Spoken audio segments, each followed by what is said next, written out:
Hello, everybody, and I am outside. Sorry for the background noise, but I thought it's such a lovely day in my neighborhood that I would take a look at my garden. Now, my garden consists of two plants. That's it, two plants. But it's a start, and if you know the history of this channel, it all started with that one weird bulb that my good buddy Joan gave to me, and which grew actually and flowered, and we had a whole excitement over that. And then winter came. So I am starting over the garden for the summer, and I thought I would share my progress with you. If you are into gardening and you love making things grow, I don't understand it, but you know, it, God bless you. And after we do the tour, I'm going to show you my sketchbook. So this is another project that my friend Christine gave to me to get started on. And it's the very first sketchbook that I've ever actually sat down and made a studious effort to complete an entire sketchbook. So I'm really proud of it, and I hope you'll enjoy all of the art that I'll be showing you. So welcome to Art and the Word. Let's get started on that garden tour.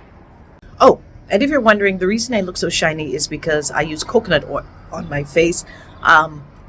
I'm a person who's always suffered from acne, and I found that the coconut oil helps to moisturize, and it doesn't clog my pores as much. So just a little tip, all you Caribbean girls know this already, but I've actually been seeing some people using castor oil, and they claim that it's really good for your face. I think it's a bit thick. I think you have to mix it with a carrier oil, they were saying. So it's something like coconut oil or maybe grapeseed oil. But so I'm shiny because of the coconut oil and the Lord's good health. So here we have the first gem in my garden, and this is a lime tree plant actually. And you might think it's looking a little sparse, but that is because it actually survived a winter indoors. Very little UV rays, very little sunlight. So it's actually quite a miracle that it survived and that it's not dead. So I'm very hopeful because I see some new leaves popping up here. And so sometimes I actually take the leaves off of this to make tea.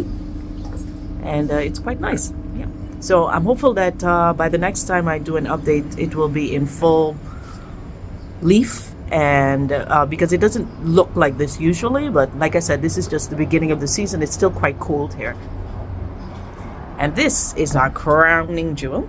This is our crown jewel. This is a Scotch bonnet pepper plant that I bought recently. Shout out to TLC. And it is looking quite nice. I've got two leaves here that got a bit damaged because they rubbed up against the concrete wall. So then I turned it around. So hopefully that's not going to be a major issue. But yeah, we've got some little leaves growing in here.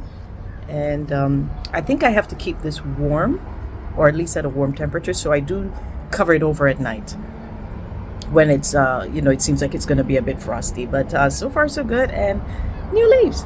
So that's our garden tour. Yep, I told you, two plants. And then I've got these two empty things here and a dog. And thank you so much for taking that tour of my two-plant garden with me.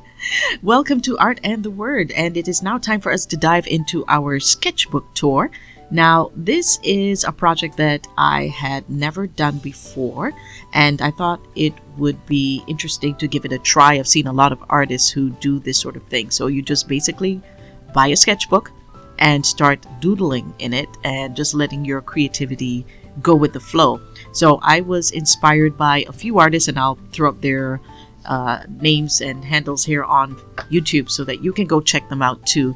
And it was surprisingly easy. Now, a lot of the images that you see here, like the flowers, the roses, those actually came as part of the sketchbook. This was a gift, as I mentioned, from Christine, Crafting with Christine. And you can find her crafting videos on TLC Arts YouTube channel, Arts and Skills, and these flowers as well. So as you can see here, I went with sort of navy and purple, and the idea of a foggy sky at night and just these flowers poking through that gap in the clouds. I thought that came out really nice. Live, Laugh, and Love. This one also was part of the sketchbook, and I just had to color it in using my imagination. And I kind of liked how the alcohol markers created this pattern on the other side, on the left side as well. I thought that sort of looked like an abstract or a negative image of the other flowers that I had drawn. So, as I'm going through this sketchbook, I'm thinking about creativity and what God says about creativity, and how do we use our creativity. Are you using your talents for God? Are you using them for good?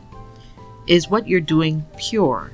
Is it going to produce helpful, positive experiences for the people who look at your work or who experience your talent? Are you bringing value to someone in terms of their mental or their spiritual health or even their emotional health? Or is what you're creating causing a fearful state of mind? I enjoy writing stories, short stories, and I've produced and self-published a few novels. And one of the things that I try to think about is, if I'm creating a quote-unquote scary story, will it create a fearful state of mind in my readers? What exactly am I promoting to them? Will what I write inspire? Will what I create inspire? If it's for mindless entertainment, does it leave your audience entertained or in a negative state of mind? And should we not use our talents responsibly, especially because they are gifts from God, and especially if we are catering to children with our particular creativity? I really liked how this one turned out. So I just started off with these sort of large petals and then went in and did different doodles and designs on each layer of petals, and using burgundy and gold. Burgundy was a color I really liked back in the 80s, and rediscovering how beautiful a color that is. This one is sort of an idea of mapping or creating landscapes, but from a geographical point of view. And this one is what they call, I think it's called nutrigenic doodling. I may have that wrong. I'll try to see if I can look it up. And you're basically just going creatively, just letting a creative flow go, and then you round off the corners with black marker or black ink. Beautiful flower on this side. Again, more about doodling patterns and expanding out from the center, just going as big as you can. And this one on the right side, just circles, just circles, and doing different dots, different line work in there. More nutrigenic sketching on this side. I tried it with navy blue, trying to do sort of an ombre effect on that one. I'm not so sure it worked out. These are a list of Christian fantasy books that people have been recommending, and that I'm going to try to make an effort, maybe not to read because my eyes aren't what they used to be, but getting the audiobooks for them. And I'll let you know what I think of them, maybe do some videos reviewing some of the works that I've listened to or read. Hearts here, Hearts Are Wild. And on this side, I was inspired by the artist 1000 to do this. He calls these moon waves.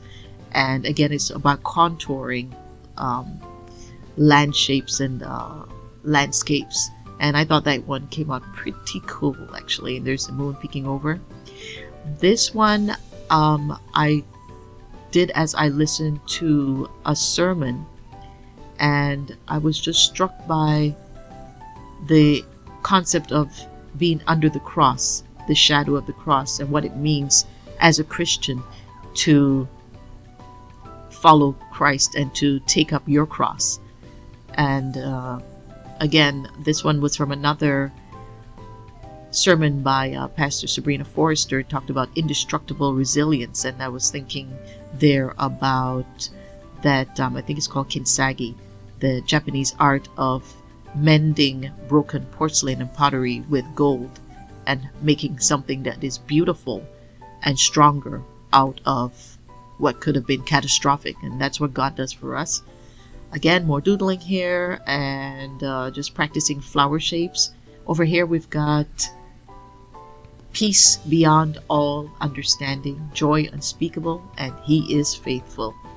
And I copied this pattern or this sketch from an Easter card that I got from a neighbor.